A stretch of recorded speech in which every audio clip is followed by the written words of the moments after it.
today we are going to look into leadership. Okay, so leadership is related with the leader, related with the boss. Okay, so we are going to look what will happen if we have a good or poor management of leadership. So for the learning objective for today, we are going to explain what is leadership, when leaders are effective and also ineffective, the source of power, and also to identify the traits, behavior, and contingency model of leadership, and also what is transformational leadership. Okay, and the nature of leadership. Leadership is the process by which a person exerts influence over others and inspires, motivate, and direct their activities to achieve group or organizational goal. That is the process. Okay, the process of the whole leader is called leadership.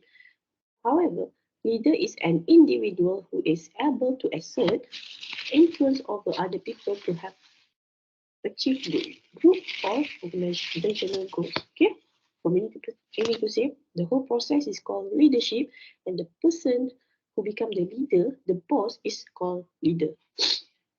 So leadership, we have personal leadership style, okay, and also managerial style. Okay, so for personal leadership style, it is a specific way in which a manager choose to influence others. Okay, the green area here. Okay, so it shapes the way how managers lead their employees, they perform the others management tasks. However, a servant leader is a leader who has strong desire to work for the benefit of others and share the power with the followers and have great sense of community.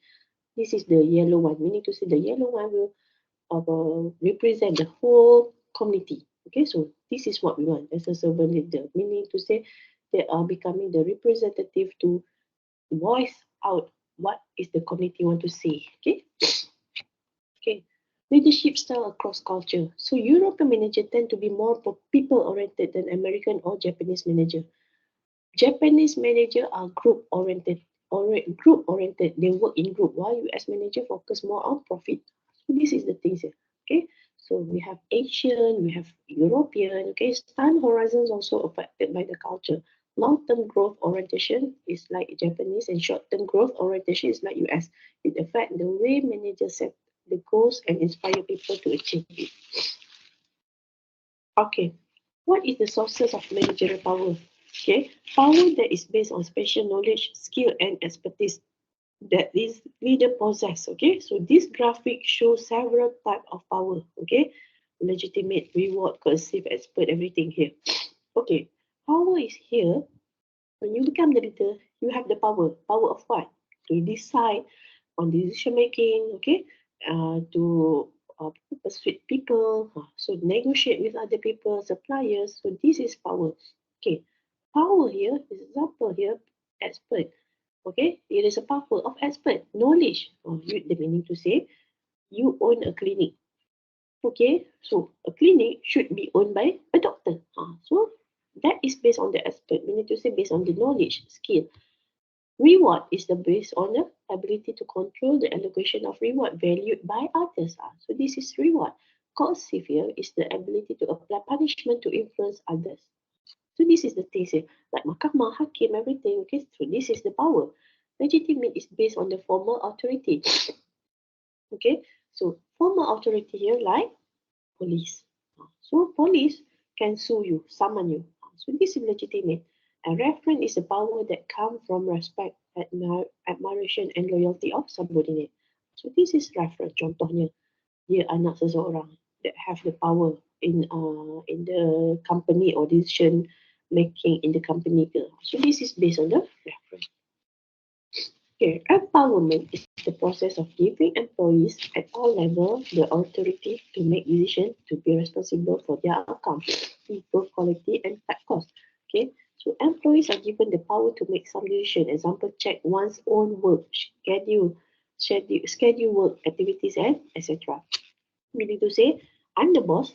I give someone, okay, example that as a class representative to make sure people submit assignment on time. This is example of empowerment, okay, giving power to another people on the authority. Okay, trait model versus behavioral model. Trait here is based on the personal characteristic. Okay, example, they are being chosen as a leader because of their trait. Trait of what? Example, productive, leadership, intelligence, confidence, high energy. Sometimes they are being chosen by the subordinate, the group members because of they have something on the trait which is the personal characteristic. Sometimes it can be like macam contoh because of the handsome ke cantik ke, that can be personal characteristic as well. So this is trait model based on apa yang dia ada, the positive thing that people look at them. Behavioral model pula identifies two basic types. Okay, that many leaders engage in to influence their subordinate. Okay, contohnya consideration and also initiative structure.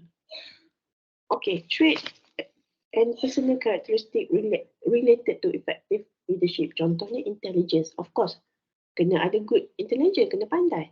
Help managers understand complex issues and solve problems. Knowledge and expertise also. Okay, help manager for the efficiency and effectiveness. Dominance. Okay, influence subordinate.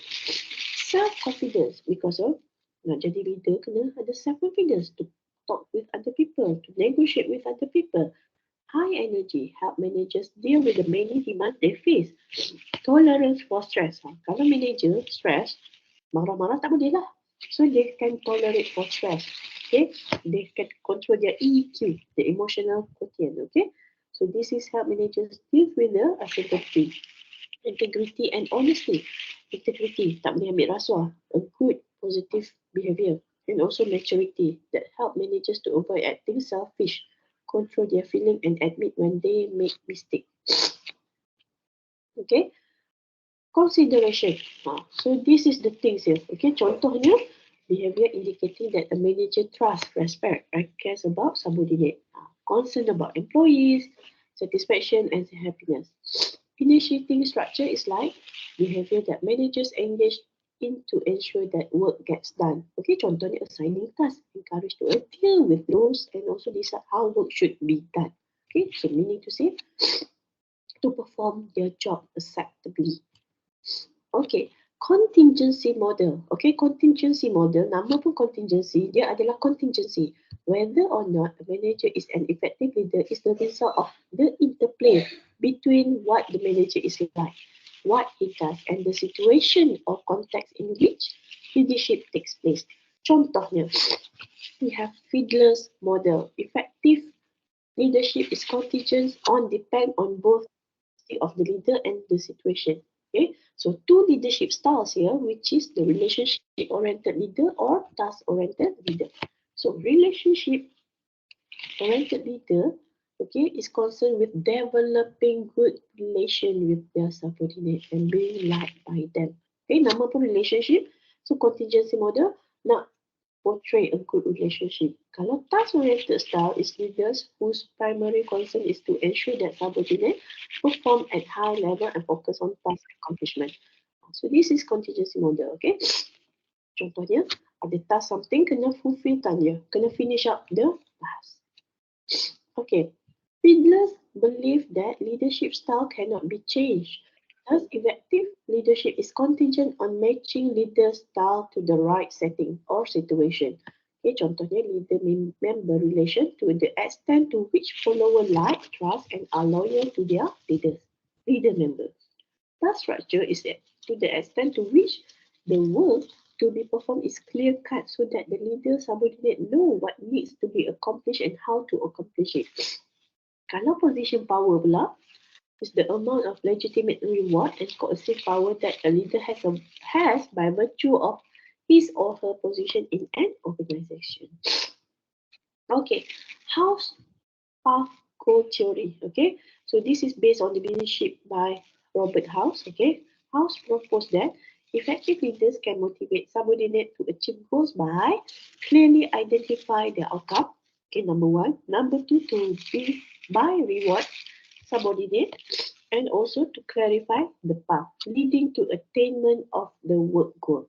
Kena clear identify the outcome. Kalau kita buat macam ni, apa kita akan dapat? Sales berjuta contohnya.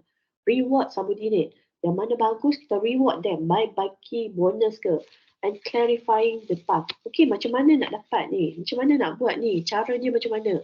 Kena clarify all this. This is based on the house path goal theory.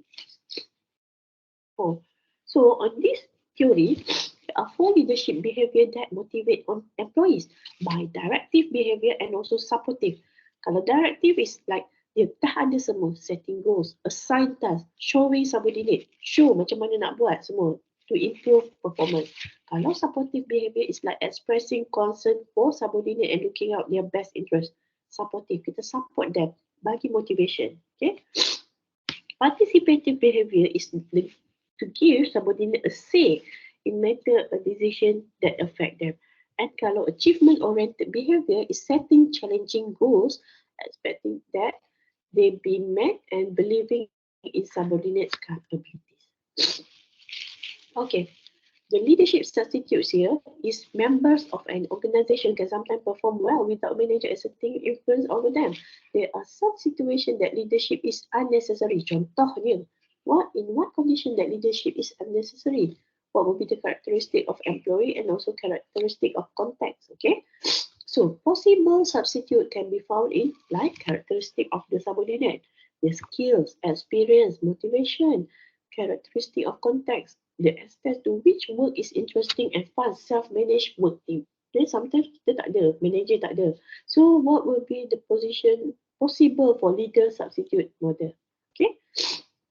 So for the model, the first one, okay, kita tengok tadi fiddler and also house path goal, mainly more towards path goal. Kalau leader substitute model, it describes when leadership is necessary, unnecessary. Whether leadership is necessary for subordinate to perform highly is contingent on characteristics of the subordinate and the situation. Okay.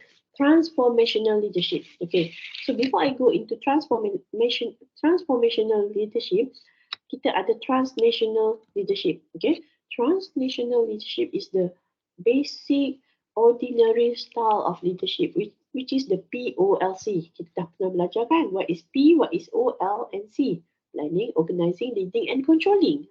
Okay, so here to the basic one.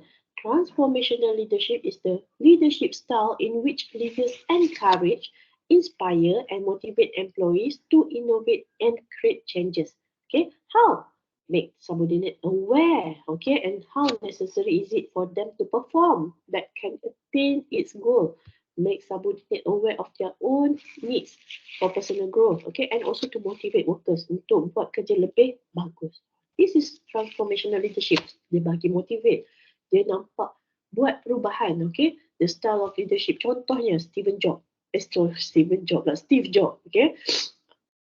Steve Jobs, dia ada Apple. Dia buat Apple company, a big one, okay? Sebab apa? Kita ada Android lah, kan? Now dia buat benda lain daripada lain and dia transform, motivate workers and now become one of the biggest company in the world. Benda macam ni lah. That is transformational leadership. Okay? So, transformational leadership can be like a charismatic leader. Charismatic leader ni mestilah dia adalah kita kata dia portray a complete set to be a leader. Okay, being enthusiastic, self-confident, transformational leader, able to clearly communicate his vision and also being excited and clearly communicate excitement to subordinate. Kan macam Tony Fernandez, kan? Dia boss tapi sebenarnya workers boleh get along with the boss. Openly sharing information with employees so that everyone is aware of problem and the need for change. Okay. Okay. And also they can stimulate subordinate intellectually. Dia boleh boost the cleverness of each employee in the company, and also dia bagi developmental consideration which support and encourage subordinate. Okay, bagi peluang untuk dia bagi decide, okay, to be in the process of decision making, okay, to grow and excel on the job. So benda ni lah kita nak for a transformational leader. We don't want to be transactional leader, tapi kita nak leader sekarang lebih banyak more towards transformational leaders. Okay, transactional ni yang lama, that motivates subordinate by rewarding. Okay, dia just buat POLC, bagi reward, siapa bagus bagi reward, reprimanding them for low performance, And my managers effectively influence subordinate to achieve goal but not making any significant changes. Kita tak nak ini because of they are doing the traditional method of leadership. Okay, so for your task, I want you to find out one example of good transformational leadership. It can be in Malaysia or outside Malaysia. Okay, and tell how the person can become the transformational leadership that fall under transformational leadership. Okay, so that is your task for today, and I want you to submit the assignment before 5 p.m. Okay, so thank you.